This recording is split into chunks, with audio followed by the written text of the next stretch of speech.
Assalamualaikum warahmatullahi wabarakatuh. Halo, apa kabar pemirsa? Kembali berjumpa di Anjang Sana, ngobrol asik seputar wisata Jogja. Persembahan dari Dinas Pariwisata Daerah Istimewa Yogyakarta bersama saya, Tio Andito. Kali ini saya sedang berjalan-jalan di salah satu destinasi wisata yang menggiurkan minat wisatawan untuk akhirnya datang ke Yogyakarta dan juga mengunjungi satu tempat ini. Karena atraksi wisata yang disuguhkan di daerah ini sungguh sangat layak untuk kita coba. Pastinya Anda juga sudah familiar dengan tempat ini, namanya adalah Gumuk Pasir Parangtritis. Satu wilayah yang dahulu cuman gundukan pasir, namun sekarang disulap menjadi salah satu destinasi wisata. Episode hari ini nantinya kita akan mengupas tuntas Gumuk Pasir Parangtritis yang bikin naksir. Dan tentunya saya tidak hanya sendirian, karena pada kesempatan kali ini saya sudah ditemani oleh salah satu ketua dari Paguyuban Sandboarding Gumuk Pasir Parangtritis. Di samping saya sudah ada Mas Ciwe. Halo, selamat sore Mas Ciwe. Selamat sore. Selamat sore, apa kabar Mas Ciwe? Baik-baik. Luar biasa sekali. Ini papan sandboardingnya nggak dibawa? Enggak, kebetulan enggak. Lagi libur ya? Luar biasa. Mas sibuk ngapain aja Mas sekarang ini? Ya kalau saya sih sibuknya pasti di sini ya Mas, untuk mandu-mandu apa ya wisatawan yang main sandboarding aja. Setiap harinya ada di sini? Setiap hari. Luar biasa. Dari Senin sampai Minggu nggak ada liburnya? Enggak ada. Nggak ada ya? Ya kalau liburnya ya fleksibel aja sih Mas. Termasuk sekarang libur gara-gara saya culik ya. Oke, Mas, hari ini kita bakal ngobrol pesona wisata dari Gumuk Pasir Parangtritis ya. Orang tahu kalau kita kesini, ini lahan sebegini luasnya adalah pasir semuanya. Namun sekarang disulap menjadi salah satu destinasi wisata, dan di dalamnya pun ada atraksi wisata yang disuguhkan oleh paguyuban dari sandboarding. Betul. Tapi Mas, boleh diceritain Mas, dulunya ini tempat seperti apa sih?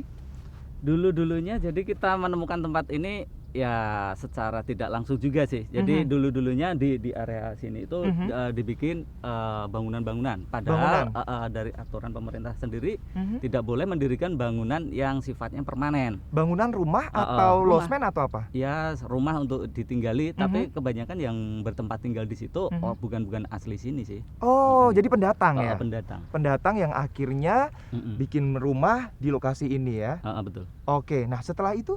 Ya setelah itu karena ini apa ya, wilayah ini kan masuk wilayah dusun kami, akhirnya kita apa ya istilahnya, ada kebijakan sendiri ya? Ada kebijakan sendiri dan malah nggak nyangka ini akhirnya jadi wisata. Oke, siapa yang pertama kali mengidekan kalau ini nih cocok nih jadi tempat wisata, dan akhirnya ada atraksi wisata sandboarding yang bisa dinikmati oleh wisatawan? Ya kita sama teman-teman kita. Termasuk Mas Ciwe juga? Saya dan teman-teman yang dulu. Oke, salah satu inisiatornya. Luar biasa. Oke, kita terima kasih berarti sama Mas Ciwe dong sekarang ini ya. Oke, Mas Ciwe, itu tahun berapa Mas Ciwe punya ide akhirnya menjadikan tempat ini sebagai destinasi wisata? Itu 2013 akhir kalau nggak salah. Kalau kita sih tanggalnya berapa lupa, tapi sekitar 2013. Oke, berarti sejauh ini sudah running selama kurang lebih 7 tahun lebih ya? Iya. Luar biasa.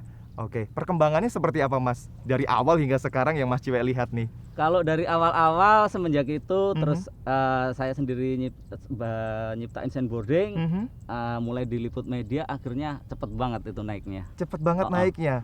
Puncaknya ada di tahun berapa? Kalau puncak-puncaknya itu di antara 2015 sampai 2018 itu paling santer ya, wisatawan akhirnya datang ke sini ya. Dan bahkan dari malah di sini itu kebanyakan pengunjungnya dari luar negeri malahan. Jadi dari Malaysia, Singapura itu paling dominan setiap hari. Dari luar negeri? Oke, sampai sekarang? Kalau untuk masa pandemi belum ada. Karena memang akses dibatasi untuk masuk ke Indonesia ya. Tapi sebelum pandemi justru yang banyak malah dari luar negeri. Iya betul. Luar Kalau di sini biasa. malah dari luar negeri. Oke, mereka mencoba sandboarding juga di sini akhirnya?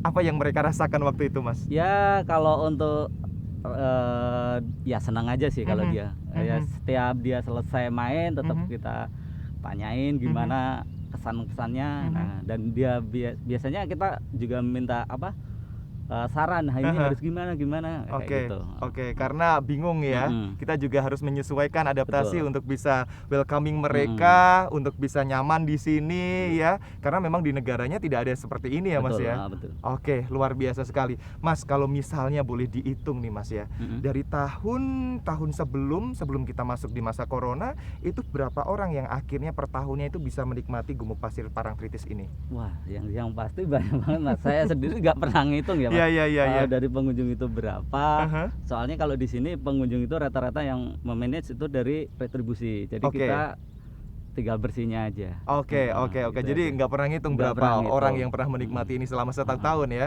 Oke, 1 juta lebih? Ya mungkin ada lebih Ada. sih kayaknya. Lebih 2 juta?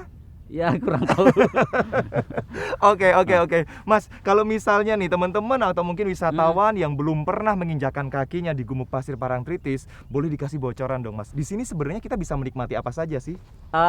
Yang paling favorit sih di sini pasti sandboarding ya, karena Sandboarding. itu olahraga sekaligus permainan yang langka, yang maksudnya se-Indonesia aja hanya di sini. Betul. Kalau mungkin ATV jeep itu di daerah-daerah lain kan banyak. Betul, gitu. betul. Kalau betul. yang paling diminatin itu dari wisata luar itu pasti sandboarding. pertama Sandboardingnya kali. ya, itu yang harus wajib kita coba ya. Oke, nanti Mas Iwe ajari saya ya. Boleh. Mudah nggak sih Mas untuk mainan sandboarding di Mudah. Gumuk Pasir, Mas? Dari di antara olahraga papan itu saya juga pemain surfing juga iya, skateboard juga iya. Yang paling mudah sandboarding. Sandboarding ya. Benar. Maksudnya orang awam pun akhirnya juga bisa belajar secepat itu. Dan ini pun bisa dinikmatin untuk anak kecil ataupun orang tua. Oke. Tetap aman. Oke, aman ya. Aman. Dijamin aman oleh Aman. Ketua Paguyuban ya. Aman. Oke, Mas, kalau ngomong-ngomong tentang Gumuk Pasir Parangtritis ini kan lebar banget ya, luas sekali ya. Betul. Luasnya ada berapa hektar Mas di sini? Ini kalau nyampe sana itu yang di sawah itu ada 18 hektaran ada. Ada yang maksudnya yang nggak dikelola. Kan ada sebagian juga di sana dibikin pertanian juga. Oh gitu. Oke. Jadi nggak semuanya full dijadikan destinasi wisata betul. ya. Oke, ada pertanian juga di sini. Ada. Pertanian apa itu, Mas? Kalau di sini palawija. Palawija ya, ditanam oleh masyarakat sekitar. Oke, luar biasa sekali. Jadi memang destinasi ini selain tempat wisata, tadi juga untuk pertanian juga. Saya juga pernah dengar kabar juga dijadikan tempat untuk aktivitas agama juga di sini. Iya, betul Mas. Di sini memang ada jadi sama itu dibikin miniatur Ka'bah juga ada di sebelah situ. Oke. Dan biasanya di sini dipakai kalau untuk event tahunan di situ wisata religi juga iya, wisata balap juga iya, masuk wisata balap. Ya di sini ada event tahunan untuk balap. Ya. Oh, luar biasa sekali ya. Oke, baik. Jadi destinasi wisata ini bukan hanya sebagai tempat untuk kunjungan wisata saja, namun juga masyarakat sekitar menggunakannya untuk tempat pertanian dan juga ada tempat untuk aktivitas keagamaan ya, Mas ya. Oke, kalau untuk destinasi wisata sendiri, Mas, itu pelaku usaha wisata di sini ada berapa paguyuban atau berapa orang? Kalau Gumuk Pasir itu ada 3 paguyuban. Salah satunya ini dan di situ dan di sana ada. Oke. Kalau termasuk tempatnya Mas Ciwe juga ya. Kalau untuk dari saya sih personilnya kurang lebih 15-an orang sih. 15-an orang ya, teman-temannya Mas Ciwe semuanya. Yang masih aktif maksudnya. Oke, sampai sekarang ya. Iya, masih. Oke, luar biasa sekali. Nah, Mas Ciwe, kita kan sekarang masuk di masa pandemi COVID-19. Pasti semuanya juga terdampak, termasuk juga di salah satu sektor pariwisata. Mas Ciwe merasakannya? Pastilah, semua pelaku wisata pasti merasakan, nggak cuma di Gumuk, pasti dan saya rasa di hampir semua itu merasakan imbasnya. Oke. Ya kalau dikatakan sih penurunan hampir 99% sih. 99%. Dari awal pandemi Maret 2020 sampai sekarang bagaimana progresnya? Kalau mungkin untuk sekarang sih udah mulai ada grafik naik sih sebetulnya.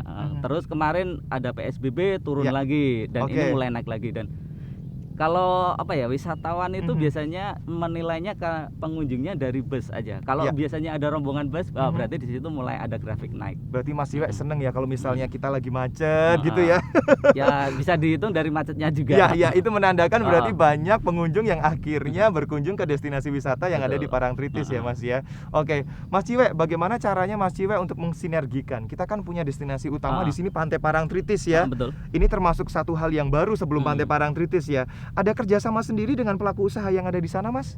Kalau kerjasama sih enggak, cuman Mhm. ya kita satu Pok Darwis Ya. gitu. Jadi apa yang nanti jadi masalah kita Mhm. biasanya Ada rembukannya, ada rembukan gitu, evaluasinya ada ya. evaluasi bareng. Iya betul. Oke, oke. Jadi saling berkompetisi namun kompetisi positif ya, membangun satu sama lain. Oke, luar biasa sekali. Nah, Mas Ciwe, nanti Mas Ciwe jangan kemana-mana, karena Mas Ciwe nanti akan saya temukan juga dengan 2 tamu. Nanti kita akan ngobrol lebih lanjut lagi terkait bagaimana kita bisa berkembang bersama untuk memajukan sektor pariwisata terlebih di Gumuk Pasir Parangtritis ya. Siap. Pemirsa juga jangan kemana-mana, tentunya tetap bersama dengan kami karena Anjang Sana masih akan bergabung lagi sesaat lagi. Tetap bersama dengan kami di Anjang Sana, ngobrol asik seputar wisata Jogja.